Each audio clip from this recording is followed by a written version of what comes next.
नमस्कार साथियों, स्वागत है आप सभी का अंकित इंस्पायर्स इंडिया पर। मैं हूं अंकित अवस्थी। आप हैं मेरे साथ में देश के अंदर छिड़ रही एक चर्चा पर जानकारी प्राप्त करने के लिए। चर्चा ये है कि प्रधानमंत्री जी के द्वारा कल यानी 1 अक्टूबर के दिन 5G नेटवर्क सेवाओं की शुरुआत की गई। 5G देश में विधिवत रूप से शुरू हो गया। उसके बाद में अब बहस ये छिड़ गई है कि इसकी वजह से देखना वैसे ही जैसे कोरोना आया था, ठीक उसी प्रकार से अचानक कैंसर के मरीजों की भीड़ बढ़ जाएगी। आपको याद होना चाहिए कि भारत के अंदर हाल ही के अंदर देश में ही आयोजित की गई एक मोबाइल कांग्रेस के भीतर प्रधानमंत्री के द्वारा 5G लॉन्च किया गया। देश के अंदर जब प्रधानमंत्री के द्वारा इंडियन मोबाइल कांग्रेस के अंदर 5G सिस्टम लॉन्च किया गया तो उस समय बहुत सारी चीज़ें हमको जानने को मिली। पहले मैं आपको 5G से जुड़ा अपडेट दे देता हूँ, क्या क्या हुआ, कैसे हुआ, कहाँ हुआ। उसके बाद हम ये बताएंगे कि इससे जुड़े हुए मिथ क्या हैं और फैक्ट क्या हैं, यानी किस प्रकार से चर्चाएं हैं कि 5G से कैंसर होता है, या 5G से हवाई जहाज़ रास्ता भूल जाता है, कि 5G से पक्षी मर जाते हैं, कि 5G से कोरोना हो जाता है। इन तमाम जानकारियों के बारे में आपसे जानकारी साझा हम करेंगे।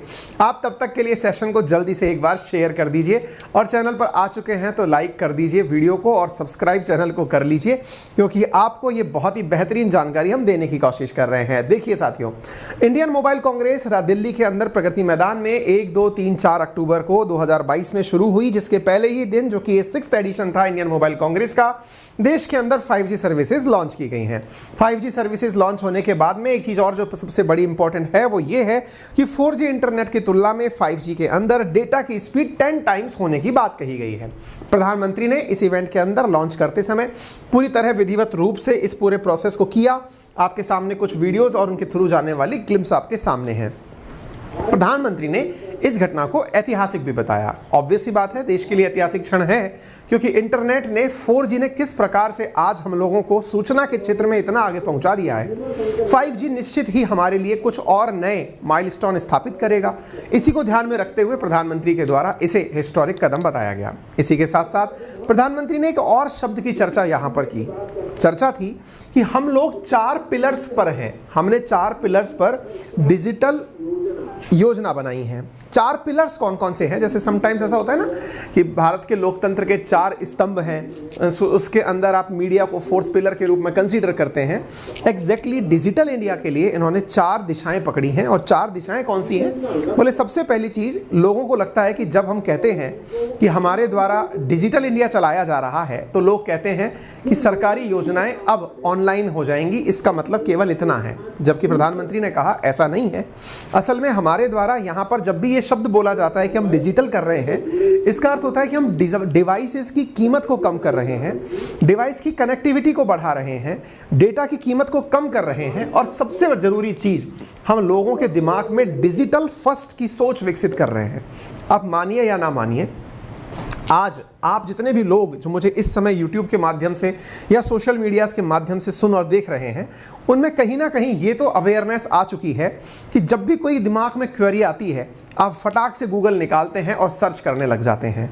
ये जो सोचने का तरीका है ना, ये भी देश में एक बहुत बड़ी उपलब्धि है, क्योंकि सूचना के क्षेत्र में भ्रामक चीज़ों से आप स्वतः ही बचते चले जाते हैं।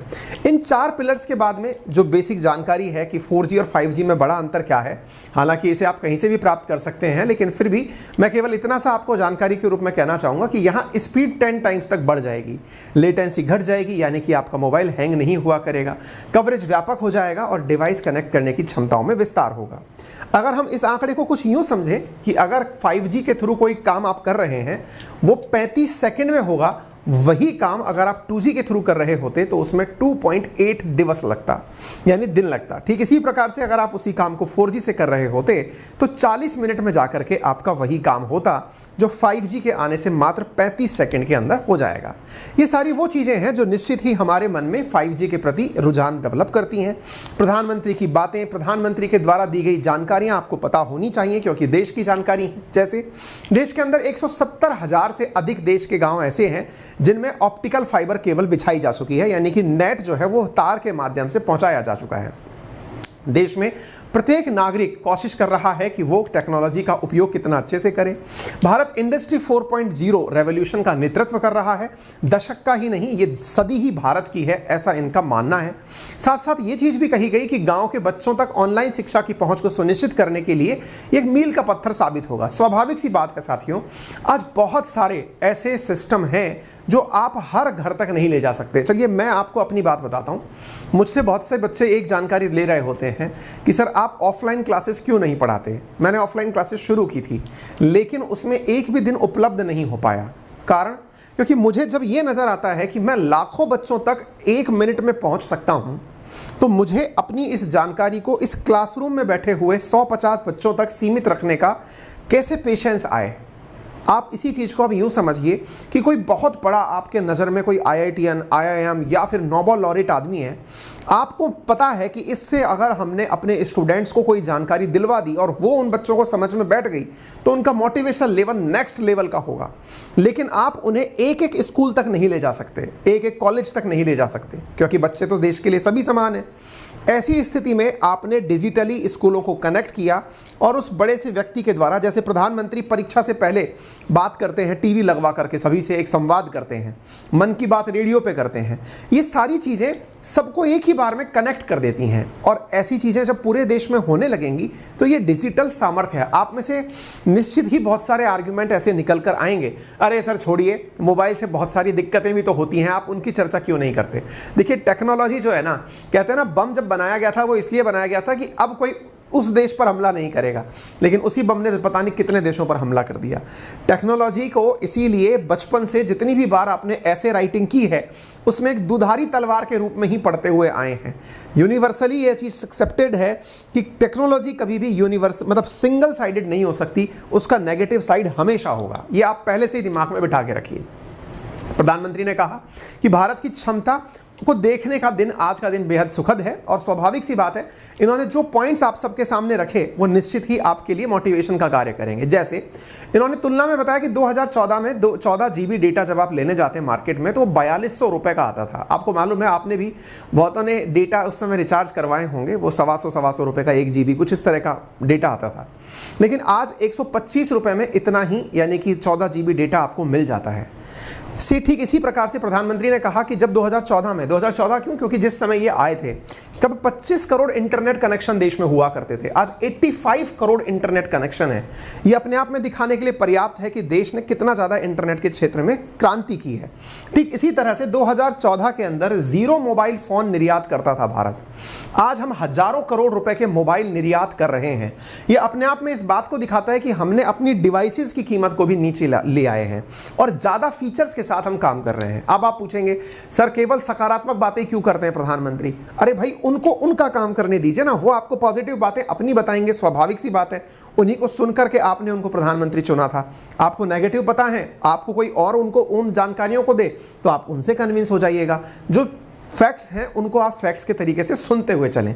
प्रधानमंत्री ने 5G के थ्रू, जो मेरा एक मतलब सपना है कि 5G होगा तो पता नहीं क्या होगा, तो मुझे ऐसा लगता है कि आने वाले समय में 5G, 6G, 7G जो भी जी आएंगे, उन सब से आज आप और हम जिस प्रकार एक कैमरे के थ्रू कनेक्टेड हैं, मुझे नहीं लगता कि आने वाले समय में ऐसा रह जाएगा कि आप कैमरे के थ्रू मुझे सुने। हो सकता है कि हम सब लोग एक साथ एक ही जगह बैठे हुए दिखाई दें। That is virtual reality. आपको मालूम होगा फेसबुक जिस मेटावर्स पर काम कर रहा है, सोचकर देखिए अगर वो रियलिटी में कन्वर्ट हो जाए तो उसके लिए सबसे बड़ी नीड किस बात की लगेगी? हाई स्पीड इंटरनेट की। और उसी दिशा में हम आगे बढ़ रहे हैं। एक फोटो है जो आपके सामने है, ये वहीं की है जिसमें प्रधानमंत्री इंडिया में बैठे बैठे यूरोप के अंदर इटली में एक गाड़ी को ड्राइव कर रहे हैं। यानी कि इनके द्वारा यहाँ पर हैंडल चलाया जा रहा है और गाड़ी वहाँ पर दिशा मोड़ रही है। देखिए आप इधर देखिए, ये हैंडल मोड़ा, पहिए उसके यूरोप में मुड़ गए। यानी वर्चुअली आप इसको ऐसे समझिए कि एक गाड़ी को इटली में ड्राइव किया जा रहा है, स्टीयरिंग इंडिया में पकड़ा हुआ है। इसका मतलब समझ रहे हैं आप? इंटरनेट की स्पीड सोचिए कि आप इंडिया में बैठ करके यूरोप के किसी देश में गाड़ी को ड्राइव कर पा रहे हैं, वो गाड़ी आप यहाँ से कंट्रोल कर रहे हैं, तो आप स्पीड सोचिए कितनी खतरनाक 5G की रहेगी।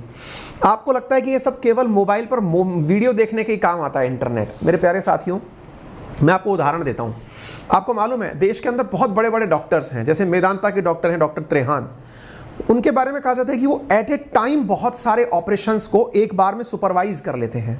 ऐसे बहुत से दुनिया में डॉक्टर हैं जो किसी दूसरे देश में बैठे हैं, वो इंडिया के अंदर अपने सामने की स्क्रीन पर वहाँ पर वो बैठे हुए हैं और वो अपने सामने बहुत सारी स्क्रीन्स पर अलग अलग ऑपरेशंस को चलता हुआ देखते हैं। मतलब जैसे मान लीजिए कि जयपुर के अंदर कोई हार्ट सर्जरी हो रही है, उसको वहाँ पर कैमरे के थ्रू वो देख रहे हैं। इधर दिल्ली में हो रही है, इधर लखनऊ में, इधर लुधियाना में, इधर पटना में, सारी स्क्रीन्स उनके सामने लगी हैं और वो यहाँ पर बैठे हुए हैं। अब वो इंस्ट्रक्शंस दे रहे हैं कि हाँ भाई जयपुर सेंटर, इस सर्जरी के अंदर ये काम इस तरह से कर दिया जाए। किसको बोला उन्होंने? वहाँ पर खड़ी हुई टीम को। उस टीम ने उनके इंस्ट्रक्शंस फॉलो किए, वो काम हो गया। ठीक इसी तरह से उन्होंने उसमें दिल्ली सेंटर पर बोला कि रोबोट को ये इंस्ट्रक्शन दिया जाता है। उन्होंने यहीं से डेटा फीड किया, रोबोट ने खुद से ही सीजर उठाया और सेक्शन कर दिया। मतलब समझिए आप, इंटरनेट का उपयोग एक साइड में हो, ये बहुत बहुत मतलब असंभव सी चीज़ है कि आप केवल ये सोचें कि मोबाइल वीडियो में काम आएगा। मतलब समझ रहे हैं आप? कहने का अर्थ ये है कि आप इंटरनेट का बहुत सारी जगह यूज़ कर सकते हैं। वो दिन दूर नहीं है जब इंटरनेट की क्रांति आप सबको घर में बैठे बैठाए आपकी गाड़ी को कहीं भी घुमा के ले आएगी, क्योंकि गूगल पर काम चल ही रहा है, टेस्ला वाले काम कर ही रहे हैं। ड्राइवरलेस कार तो टेस्ला का बहुत ड्रीम प्रोजेक्ट है। वो ये सोचकर चलते हैं कि आने वाला समय ऐसा होगा कि ड्राइवर चलाने की ज़रूरत नहीं है, आप अपनी गाड़ी में बैठिए, बस फीड करिए गूगल पर और वो ऑटोमेटिक आपको लेके चली जाएगी। ये सब चीज़ें हाई स्पीड इंटरनेट से पॉसिबल होंगी, ठीक है ना? तो ये बताने के लिए मैं आपको बता रहा हूँ। अपडेट ये है कि 8 शहरों में 5G की शुरुआत हो चुकी है। जियो दिवाली तक शुरुआत कर देगा। 5G सर्विसेज सस्ती होंगी या नहीं, या आने वाले समय में जैसे ही डेटा निकलेगा पता चल जाएगा। चूंकि एयरटेल ने कोलकाता, वाराणसी, बैंगलोर, हैदराबाद, सिलीगुड़ी जैसे शहरों में, दिल्ली, मुंबई, चेन्नई में सर्विस शुरू कर दी है। जियो बाद में शुरू करने वाला है दिवाली पर, लेकिन जियो 2023 के दिसंबर तक पूरे देश में पहुंचा देगा। इसमें एयरटेल ने कहा कि देखिए हमने सबसे पहले 5G शुरू किया है, तो निश्चित ही 5G देश के अंदर शुरुआत एयरटेल ने की है। 5G को लेकर के अनिल अंबानी जिनसे बहुत, मुकेश अंबानी जिनसे बड़ी उम्मीदें जुड़ी हैं, बड़ी उम्मीदें इसलिए जुड़ी हुई हैं क्योंकि इन्होंने सबसे बड़ा वो खरीदा है, स्पेक्ट्रम परचेज किया है और देश के हर कॉर्नर में 5G पहुंचाने का ड्रीम इनका है कि मतलब दिसंबर 2023 तक हम पहुंचा देंगे। अब देखो, जैसे मैंने आपको कुछ एग्जांपल्स दिए ना, क्या एग्जांपल्स दिए कि भाई गाड़ी चला लो, मैंने आपसे कहा पढ़ा लो, मैंने आपसे कहा कि ऑपरेशंस कर लो कहीं भी दूर दराज में बैठ करके, ये सब मैंने आपको जानकारी दी। किसी नोबेल लॉरेट का भाषण दिला दो। लेकिन आपको पता है यही बात ये भी सोचते हैं मुकेश अंबानी भी, और इन्होंने क्या कहा? इन्होंने कहा कि मेरी नज़र में जो 5G है या इंटरनेट है ना, वो अपने आप में एक कामधेनु गाय है। इन्होंने कहा कि ये डिजिटल कामधेनु है 5G। अब आप में से कुछ लोग हो सकता है कि इस चीज़ का मीनिंग कुछ ना कुछ जरूर निकालें। कामधेनु स्वर्ग की एक गाय है जिसके बारे में कहा जाता है कि वो सारी महत्वाकांक्षाएं, मनोकामनाएं पूरी करती है। कहते हैं समुद्र मंथन जब हुआ था तब कामधेनु निकली थी जो कि स्वर्ग में देवताओं के पास है, और उसके बारे में कहा जाता है कि आपकी जो मुराद होगी वो ये कामधेनु पूरा करेगी। तो इन्होंने वास्तविकता में 5G को किससे कंपेयर किया? डिजिटल कामधेनु से, कि आप तो बस ड्रीम करिए कि ये काम इंटरनेट से हो सकता है क्या, तो ये 5G वो ताकत रखता है करने की। और केवल इतना ही नहीं, इन्होंने डिजिटल कामधेनु शब्द यूज़ किया और उसके साथ में चर्चाएं की। ठीक इसी तरह से हमारे देश के अंदर और भी बहुत सारे विजन्स हैं। जैसे ऑलरेडी हम 6G को लेकर के बहुत इनोवेटिव तरीके से सोचना शुरू कर दिए हैं। 5G के आने से जो हमारे लिए बहुत ज़्यादा चीज़ें अच्छी होने वाली हैं, जैसे वीडियो गेम्स, आप में से बहुत सारे लोग ऑनलाइन खेलते हैं। हालांकि टाइम खराबी वर्सेस मनोरंजन, इन दोनों में बहुत छोटा सा अंतर है, लेकिन फिर भी अगर ये एक इंडस्ट्री है तो इसमें 5G का बहुत बड़ा फायदा होने वाला है। ठीक इसी प्रकार से वीडियो बिना बफरिंग के और स्ट्रीमिंग के चलने लगेंगे। 2 GB की मूवी 10 से 20 सेकंड में डाउनलोड होने लग जाएगी। ड्रोन का यूज़ बहुत अच्छे से होने लगेगा। वर्चुअल रियलिटी और फैक्ट्री में रोबोट का जो यूज़ है वो बहुत अच्छे से होने लगेगा। और इंडिया ऑलरेडी, देश के मिनिस्टर ने बोला है कि हम 6G के बारे में अभी से सोचना शुरू कर दिए हैं। यानी कि जैसे जापान में 6G का ट्रायल शुरू हो गया है, ऐसे इंडिया भी इसके बारे में सोच रहा है। अब आप पूछेंगे सर आप तो कैंसर के बारे में बताने वाले थे, आप तो 5G के बारे में बताने लग गए। मैं बताऊंगा जरूर, लेकिन मेरा उद्देश्य आपको थोड़ी नॉलेज देना भी है, क्योंकि मैं आपके केवल डाउट दूर करूं उसके लिए सेशन जरूर काम का हो सकता है, लेकिन मेरा उद्देश्य यह भी है कि आपको थोड़ा सा मैं नॉलेज से भी अपडेट कर दूं। देश में इसी आधार पर 5G कनेक्टेड एम्बुलेंस भी शुरू कर दी गई। इसके अंदर क्या हुआ, डॉक्टर पूरे टाइम वीडियो के थ्रू पेशेंट के साथ कनेक्टेड था, जिसके थ्रू उस पेशेंट को कोई परेशानी थी तो उसका पता उस पेशेंट के साथ साथ पता चल रहा था। तो टेलीमेडिसिन में बड़ा इसका फायदा होने वाला है। एनीवे, चलिए अब हम चर्चा करते हैं कि 5G सर्विस जो है उसकी वजह से होने वाले नुकसान क्या हैं। 5G सर्विस से कितना नुकसान किसको होगा, इन सब चीज़ों के बारे में अगर मैं आपके साथ बात करूं तो जैसा मैंने आज का टाइटल दिया पहला, कि क्या 5G सर्विस की वजह से किस तरह के डर हैं, क्या कैंसर हो सकता है, क्या विमानों को चलने में दिक्कत आ सकती है, क्या कोरोना हो सकता है, क्या पागलपन हो सकता है, एक एक करके सारी चीज़ों के बारे में चर्चा करते हैं। सेशन थोड़ा लंबा है लेकिन चूंकि आपके दिमाग में सवाल ऐसे ऐसे हैं तो उनका जवाब बनना जरूरी है। तो 5G से जुड़े 5 डर और उनकी सच्चाइयों के बारे में हम बात करते हैं। सबसे पहले, क्या 5G से कैंसर होता है? देखिए, मैं आपको इसको बेसिक रूप से ही समझाने का प्रयास करता हूँ, है ना। इसको साइंस की भाषा में भी समझेंगे लेकिन आसान भाषा में कोशिश करते हैं। हम लोग ये जानते हैं कि जैसे मुझे ना, मेरे ऊपर जो रोशनी आ रही है ये विजिबल रेडिएशन है। सूरज से बहुत सारी किरणें आती हैं लेकिन सबकी सब किरणें हम देख नहीं पाते। कुछ को हम महसूस करते हैं, कुछ को हम महसूस भी नहीं करते और वो सीधा हमारे शरीर को हिट कर रही होती हैं। हम जिन्हें देख पा रहे हैं वो विजिबल रेडिएशंस हैं, लेकिन इसका अर्थ ये तो नहीं हुआ कि केवल विजिबल ही आती हैं। बहुत सारी रेडिएशंस हैं। हमें जो दिखाई देती हैं वो दृश्य प्रकाश के क्षेत्र में होती हैं, इसलिए हमें दिखाई पड़ती हैं। इस वजह से हम अगर इन पूरी लाइट्स को जो कि सूरज की तरफ से निकल कर आई, जिन्हें इलेक्ट्रोमैग्नेटिक वेव्स कहते हैं, इनमें से अगर इस प्रकार से डिसाइड कर लें कि कुछ वेव्स ऐसी हैं जो आयनाइजिंग वेव्स हैं, यानी कि आयोनाइज कर सकती हैं, आयनित कर सकती हैं कोशिकाओं के अंदर उपस्थित एटम्स को। आयनित करने का मतलब क्या है कि प्रोटॉन को, या फिर ये कहिए कि एटम के अंदर से इलेक्ट्रॉन को निकालकर बाहर कर सकती हैं। धनावेश और ऋणावेश में एटम को बदल सकती है। क्या वाकई में ऐसा होता है क्या? बिल्कुल होता है। पानी के अंदर अगर आप 2 रॉड लगा दें तो पानी के अंदर से बिजली का प्रवाह होने लगता है, आपको करंट आ जाएगा। क्यों आ जाएगा? क्योंकि पानी के अंदर इसी प्रकार से आवेशित होकर कार्य होना शुरू हो गया है ना। ऐसे ही वो विकिरणें जो कि आवेशित करने की क्षमता रखती हो, क्या होती हैं क्या ऐसी विकिरणें? बिल्कुल होती हैं। एक्सरे, गामा रे, ये उसी रेंज की रेडिएशंस हैं जो आप लोग एक्सरे कराने जब जाते हैं तो वहाँ पर साफ साफ लिखा होता है। आपने कभी नोटिस किया है, कभी आप एक्सरे कराने अगर हॉस्पिटल गए हो तो आपने देखा होगा कि एक्सरे करने वाला कभी भी सामने नहीं आता है, वो कहीं दूसरे कमरे में बैठता है, वहाँ से आपको कब करता है पता भी नहीं चलता है और आपसे कहता है हट जाइए, बस इतना सा बोलता है, आपको कुछ दिखाई भी नहीं पड़ता, कहता है हो गया जाइए। ऐसे ही आप गामा रेज के बारे में भी जान लीजिए। ये वो रेडिएशंस हैं जो शरीर के अंदर ज़्यादा मात्रा में चली जाएं तो कार्सिनोजेनिक हो सकती हैं। यही कारण है कि जब बच्चा पेट में होता है तो माँ का एक्सरे नहीं करवाया जाता है। कारण, क्योंकि इतनी टिश्यू मतलब सेंसिटिव हैं या इतनी मतलब कोशिकाएं इतनी नर्म हैं कि उनके ऊपर इसका बहुत ज़्यादा असर हो सकता है।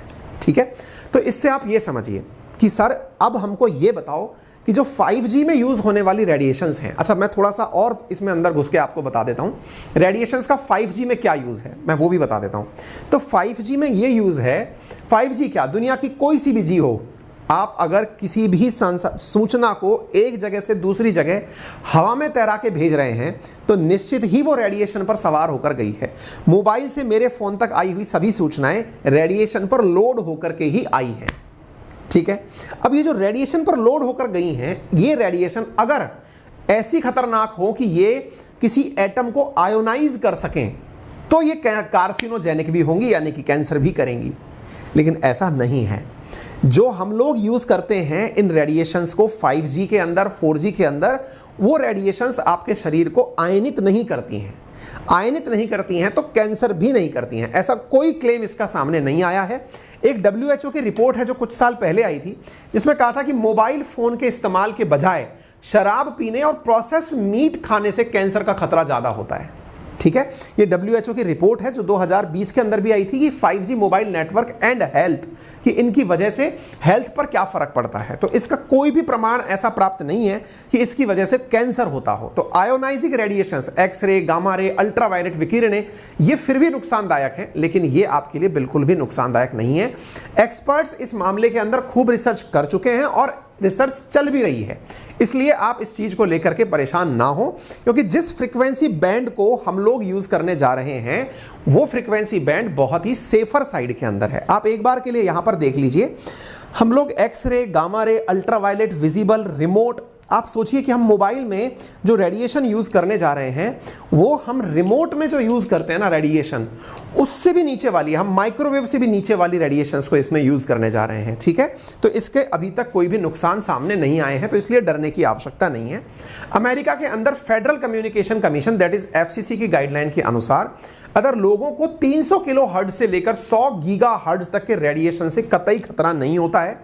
दुनिया में ज्यादातर देश 5G फ्रीक्वेंसी की रेंज 25 गीगाहर्ट्ज से 100 गीगाहर्ट्ज के आसपास ही रखते हैं, 100 गीगाहर्ट्ज से कम ही रखते हैं। और भारत में तो 5G जो है वो 6 से 100 मेगाहर्ट्ज से 24 से 47 गीगाहर्ट्ज के बीच में काम करेगी। ठीक है, तो जो मतलब रिकमेंडेड है कि भाई 300 किलो हर्ट्ज से लेकर के 100 गीगाहर्ट्ज के बीच की जो चीज है उसमें कोई भी मतलब दिक्कत नहीं है। तो ये समझ के चलिए कहां तो 300 की वैल्यू लिखी हुई है और कहां 24 से 47 की वैल्यू लिखी हुई है। तो आप अभी देश में बहुत ही सुरक्षित रेंज के अंदर रेडिएशंस को यूज कर रहे हैं, इसलिए डरने की आवश्यकता नहीं है।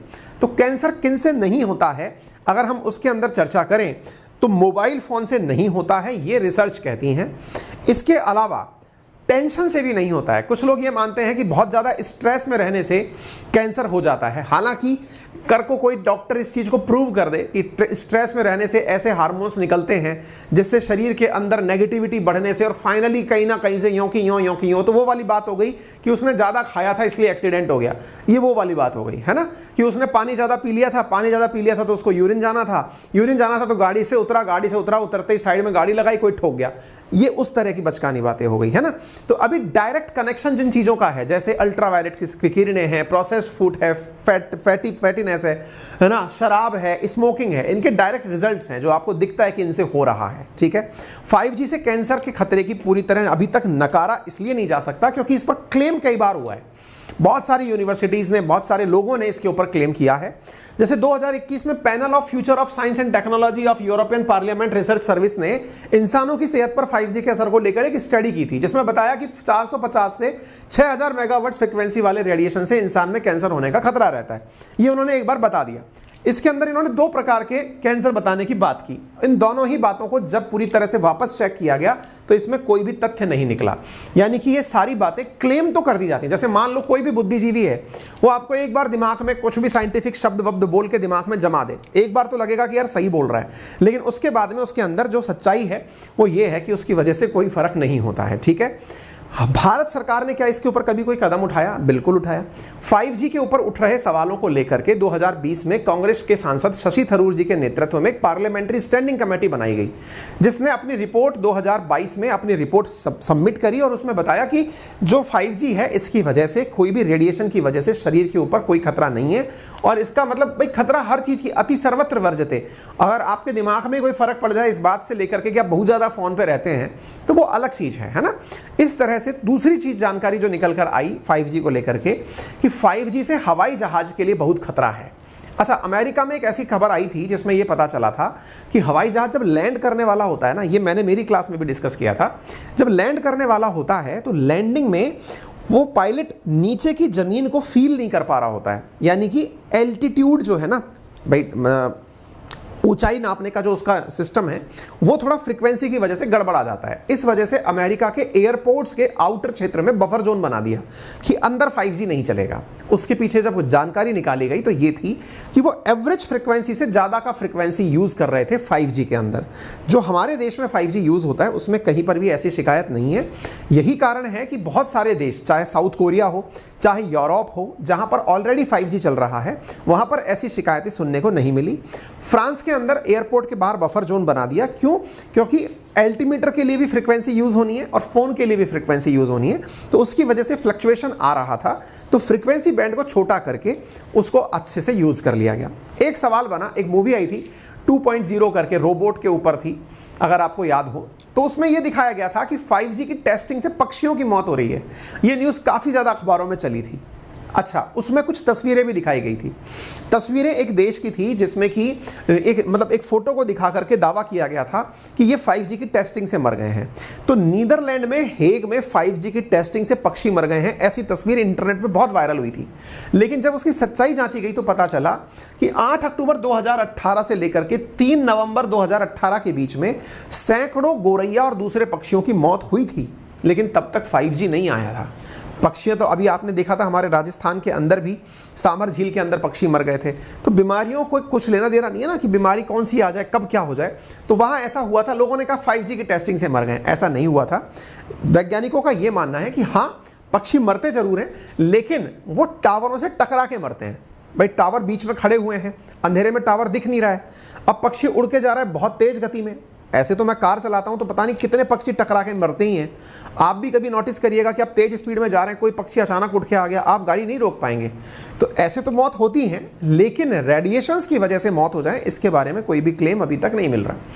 कुछ लोगों का कहना था कि ये जो रेडिएशंस यूज होती हैं इनकी वजह से जो दूर से माइग्रेटरी बर्ड्स आते हैं वो रास्ता भूल जाते हैं। अच्छा देखो, इसमें भी काउंटर आर्ग्यूमेंट ये है कि जो टावर्स लगते हैं ना वो बहुत नीचाई के लेवल पर लगते हैं, नंबर 1। और वो टावर्स को आकाश में रेडिएशन नहीं भेजनी है, जमीन पर रेडिएशन भेजनी है। और वो बहुत डायरेक्शनल होकर के रेडिएशंस को जमीन में भेजते हैं, उनके पास इतनी एक्स्ट्रा रेडिएशन नहीं है कि आसमान में भेजें। और टावर बहुत ही नॉमिनल साइज का होता है, 3-4 मंजिल का टावर होता है। इतनी ऊंचाई पर प्रवासी पक्षी नहीं उड़ता है, वो बहुत ऊंचाई पर उड़ता है ना। तो ये भी एक काउंटर आर्ग्यूमेंट है, लेकिन इसकी वजह से किसी प्रकार से आप परेशान ना हो, ठीक है। अच्छा, इसके अलावा एक बहुत ज़बरदस्त क्लेम ये कहा गया था कि 2019 में ही 5G की टेस्टिंग शुरू हुई और 2019 में ही कोरोना आ गया। ऐसा नहीं है, कोरोना चीन में निकला, टेस्टिंग साउथ कोरिया में हुई थी। तो ये दोनों एक दूसरे के साथ में जोड़ करके क्लेम किए गए फर्जी वो हैं कि भाई कोरोना जो है वो इसकी वजह से आया था। ऐसा कुछ भी नहीं है। हमारे देश में भी कुछ अभी मतलब नेताओं ने या फिर अभिनेताओं ने इस तरह की रिट दायर की थी कि साहब इसकी जानकारी जुटाई जानी चाहिए कि क्या कोरोना इसकी वजह से आया है। ऐसा कुछ भी नहीं था और किसी भी प्रकार की इसके अंदर कोई सत्यता नहीं प्रमाणित हुई। कहाँ साउथ कोरिया कहाँ चाइना, दोनों में कोई कनेक्शन नहीं है ना। अच्छा, इसके अलावा ये भी कहा गया कि कोविड-19 पैंडेमिक जो है वो इसकी वजह से आया, तो मैंने बता दिया, लेकिन ये फेक न्यूज़ थी। लोगों ने क्लेम करके ये जानकारी देने की कोशिश की थी, लेकिन ऐसा कुछ निकला नहीं था। तो उम्मीद है कि आप सभी साथियों को ये अच्छे से समझ में आ गया होगा, जानकारी क्लियर हो गई होगी। सेशन थोड़ा लंबा हो गया, उसके लिए क्षमा प्रार्थी हैं। जानकारी पसंद आई हो तो इसे ज़रूर लाइक कर दीजिएगा। अंकित इंस्पायर्स इंडिया पर नए हैं तो सब्सक्राइब करना बिल्कुल ना भूलें। मेरा रेफरल यहाँ पर आपके लिए है अंकित अवस्थी सर, जो कि टेलीग्राम चैनल है। इसको आप जाकर ज्वाइन कर लें ताकि आप हमसे कभी भी कनेक्टेड रह पाएंगे। अपना प्यार बनाए रखने के लिए बहुत बहुत धन्यवाद।